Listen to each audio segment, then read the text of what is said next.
Your point is an elephant.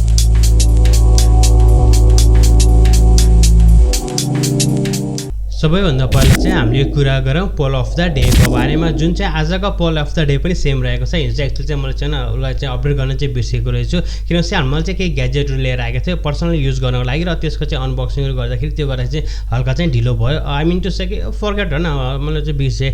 So आज पनि same नै रहेको छ। जुन चाहिँ तपाईँहरूलाई चाहिँ स्मार्ट वाच मनपर्छ या चाहिँ ब्यान्ड जुन आइरहेको छ चाहिँ ब्यान्डहरू चाहिँ तपाईँलाई चाहिँ मनपर्छ, हाम्रो कम्युनिटी ट्याबमा या चाहिँ हाम्रो चाहिँ कमेन्ट सेक्सनमा तपाईँले चाहिँ कमेन्ट गर्न सक्नुहुन्छ तपाईँलाई चाहिँ ब्यान्ड या स्मार्ट वाच चाहिँ मनपर्छ।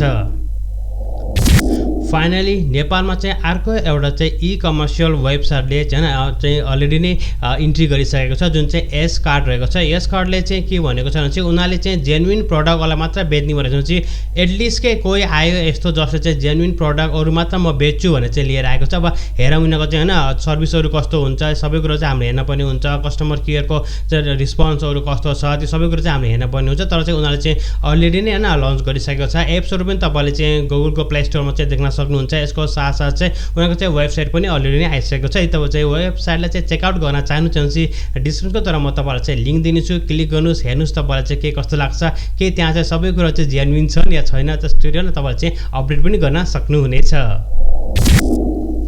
यसको साथसाथ यदि तपाईँहरूले चाहिँ कुनै पनि प्रडक्टहरूलाई चाहिँ त्यहाँ पर्चेस गर्नुभयो भने चाहिँ तपाईँहरूले चाहिँ खल्तीबाट चाहिँ पे गर्नु होला, 20% चाहिँ डिस्काउन्ट पनि पाउनुहुनेछ। एनसेलले पनि एउटा चाहिँ लर्निङ प्लेटफर्मलाई चाहिँ लिएर आएको, जुन चाहिँ एनसेल पाठशाला रहेको छ, र एनसेलले चाहिँ यसलाई चाहिँ अलरेडी लिइसकेको छ। यसमा तपाईँले चाहिँ विभिन्न चाहिँ सेल्फ स्टडी गर्न चाहनुहुन्छ भने तपाईँले चाहिँ गर्न सक्नुहुन्छ। जस्तै युडेमीहरू रहेको छ, त्यस्तै खालको चाहिँ उसले चाहिँ अलरेडी लिएर आएको छ। यदि हामीले चाहिँ प्राइसकै कुरा गर्ने हो भने चाहिँ उनीहरूको चाहिँ यसमा हामीले चाहिँ 499 देखि लिएर चाहिँ 990 चाहिँ 500 देखि 1000 रुपियाँसम्म चाहिँ कोर्सहरू रहेको छ। यसको साथसाथ तपाईँले चाहिँ केही कोर्सहरू चाहिँ फ्रीमा पनि प्राप्त गर्न सक्नुहुनेछ। आइटेल भिजन 2 एउटा चाहिँ आइटेलको चाहिँ इन्ट्री लेभलको मोबाइल चाहिँ छिटै नै नेपाली बजारमा चाहिँ लन्च हुने तयारी गरेको छ, र यसमा हामीले चाहिँ पञ्चहोल डिस्प्ले पनि देख्न सक्छौँ। स्पेशल चाहिँ पञ्चहोल डिस्प्लेवाला चाहिँ सबैभन्दा सस्तो मोबाइल चाहिँ नेपाली बजारमा चाहिँ छिटै लन्च हुने चाहिँ तयारी गरिरहेको छ। मोस्ट प्रब्ली हामीले चाहिँ यही महिना चाहिँ देख्न सक्छौँ। यसको प्राइसको यदि हामीले कुरा गऱ्यौँ भने चाहिँ अराउन्ड चाहिँ 12 देखि 13,000 रुपियाँको बिचमा चाहिँ नेपाली बजारमा चाहिँ लन्च हुन्छ भन्ने कुरा पनि आएको छ। हेरौँ अब चाहिँ आइटेलको चाहिँ आफ्नो चाहिँ भिजन 2 चाहिँ नेपाली बजारमा कहिले र के कति प्राइसमा चाहिँ लन्च हुन्छन्। स्वामी रेडमीको चाहिँ अर्को एउटा नयाँ मोबाइल रेडमी 10S चाहिँ अहिले चाहिँ युरोपमा चाहिँ उनीहरूले चाहिँ अलरेडी होइन स्पेसिफिकेसनहरू आउट भइसकेको छ, र युरोपमा चाहिँ उनीहरूले चाहिँ लन्च गर्ने चाहिँ तयारी गरिरहेको छ। यिनीहरूको डिजाइन लुक्स सबै कुरो चाहिँ सेम नै रहेको छ, र यसमा चाहिँ हामी चाहिँ 5000 mAh को ब्याट्रीलाई देख्न सक्छौँ भन्ने कुरा पनि आएको छ। यो चाहिँ अब चाहिँ होइन त्यही यो ग्लोबल युरोपमा चाहिँ 2-3 नामबाट चाहिँ आउँछ जस्तो लागिरहेको छ। हेरौँ यसको चाहिँ प्रोसेसरको बारेमा चाहिँ अपडेट पाएको छैन, यदि प्रोसेसरहरू पनि अब के कस्तो आउँछ र त्यसपछि हामीले यिनीहरूको सम्पूर्ण डिटेलहरू चाहिँ तपाईँलाई चाहिँ अपडेट त गर्ने रहेछ। अब नेपाली बजारमा चाहिँ रेडमीले आफ्नो चाहिँ यो जुन चाहिँ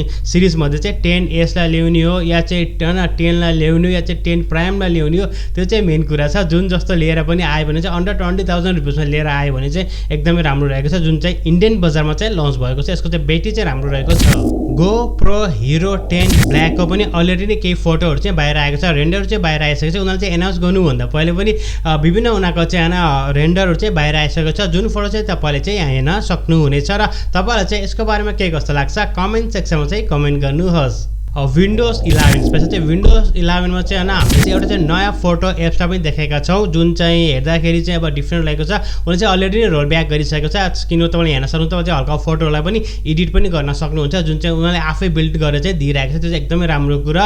यसको साथसाथ यदि तपाईँ चाहिँ इन्साइडरमा हुनुहुन्छ र तपाईँले चाहिँ डेभ जुन हुन्छ डेभ च्यानलको चाहिँ विन्डोज 10 लाई चाहिँ युज गर्दै हुनुहुन्छ भने चाहिँ आज तपाईँले चाहिँ एकदमै ठुलो चाहिँ अपडेट पाउनुहुनेछ। सायद तपाईँले पाइसक्नु भएको होला, जुन रहेको छ विन्डोज 11 को चाहिँ 22454 को चाहिँ होइन अपडेटहरू चाहिँ लाइभ भइसकेको छ। यसको लागि तपाईँले डेभ च्यानलमा चाहिँ साइन गरेको हुनुपर्छ र एकदमै ठुलो अपडेट चाहिँ आएको छ।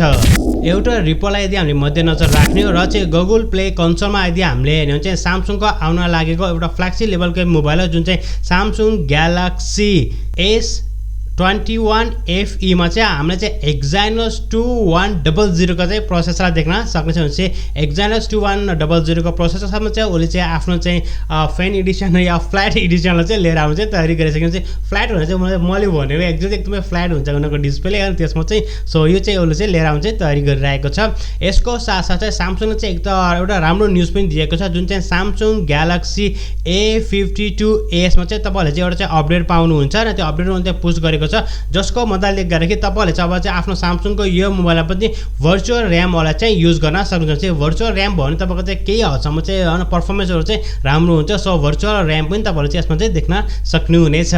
स्न्यापड्र्यागनको एउटा चाहिँ नयाँ प्रोसेसर आउने चाहिँ तयारी गरिरहेको छ, जुन क्वालकमले चाहिँ अलरेडी नै एनाउन्स गरिसकेको छ।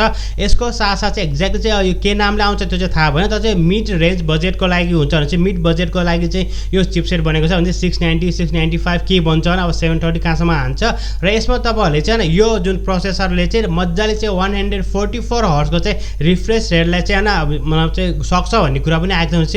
अब सायद चाहिँ हामीले चाहिँ मिड बजेट रेन्जको मोबाइलहरूमा पनि 144 हर्जको चाहिँ रिफ्रेस रेट चाहिँ देख्न सक्छौँ। त्यो चाहिँ एकदमै राम्रो लाग्यो।